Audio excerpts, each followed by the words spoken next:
Hello guys, what's up? Once again, Palaboy OFW here. So for today's vlog mga idol is pag-usapan natin yung insidente na kinasangkutan ng ating kababayan dito sa Kuwait.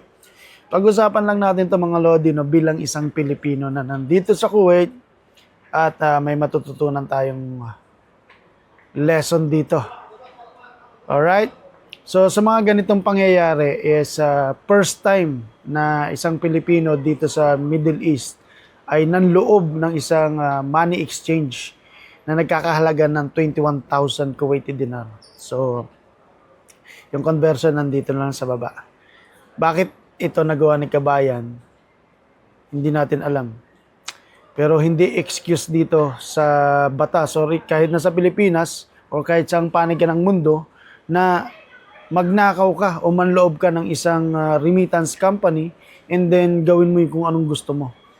At ang masaklap nun, mga lodis, nasa Kuwait tayo, dayo lang tayo dito sa ibang bansa, bago natin gawin yung mga iniisip natin, kahit na kung ano man yung pinagdadaanan mo, is mag-isip tayo ng mabuti. Kasi malaking kapahamakan ang mangyayari sa'yo. Yung consequence na haharapin mo dito sa bansang Kuwait or kung saan ka man dito sa Middle East na manloloob ka or magnanakaw ka is napakalaking kasalanan yun. Kasalanan sa taas at sa batas ng lipunan, no? Lalo na dito sa Kuwait. At alam naman nating mga Pilipino dito sa Kuwait na ang mga gumagawa ng ganito is napakadali nilang i-track dito. Napakaliit lang ng Kuwait, mga Lodi. Kung ano man yung pinagdadaanan nyo, please, kumausap kayo ng tao na makakapagpayo sa inyo o kung may utang kang malaki, may problema ka sa Pilipinas, huwag mong daanin sa bugso ng yung damdamin na ito na yung last paraan para makakuha ka ng ganung salapi. Hindi natin alam yung pinagdadaanan niya pero sinasabi ko, hindi excuse sa batas yan.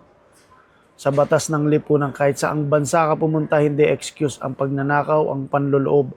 At ang masaklap doon is may dala siyang baril at nanakit ka pa ng kapwa mo. So, sana sa lahat ng mga kababayan natin dito sa Kuwait, ito ay isang malaking kahihiyan sa atin, no?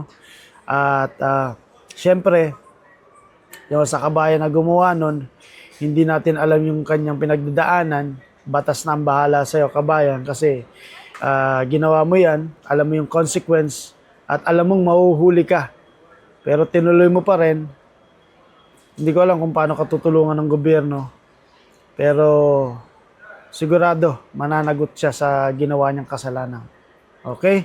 Sa lahat ng mga kababayan na may problema, problemang salapi, may problema din ako doon. Pero hindi pa ako dumarating sa ganung punto na magnakaw o manloob ng isang establishment o rito sa Kuwait. Pero dapat kumausap kayo ng tao or let's say sa embassy na may problema kayo, ganito, ganyan. Or may mental health na kayo or may pinagdadaanan kayo para makaiwas sa ganitong sitwasyon. Kasi kawawa yung pamilya nyo na may iwan sa Pinas, kawawa yung buong Filipino community kasi nabahiran tayo ng isang tao, isang kapwa natin Pilipino na nagnakaw, di ba? So, yung tiwala ng mga lokal dito hindi natin alam. Makaka-apekto yon sa community, of course. So, sana sa mga lahat ng mga kababayan natin dito sa Kuwait, mag-ingat tayo sa lahating mga gagawin or mga aksyon, di ba? Maging maingat and dapat kumonsulta sa mga espesyalista kung nakakaramdam ka na ng mental health or, you know. Ay, hindi ko alam sa'yo kung anong mangyayari sa'yo, kabayan. Good luck. And good luck sa lahat ng mga Pilipino na may mga pinagdadaanan sa katulad ni Kabayan. Alam ko meron pero wag na wag kayong gagawa ng krimen dito sa Kuwait. Alright?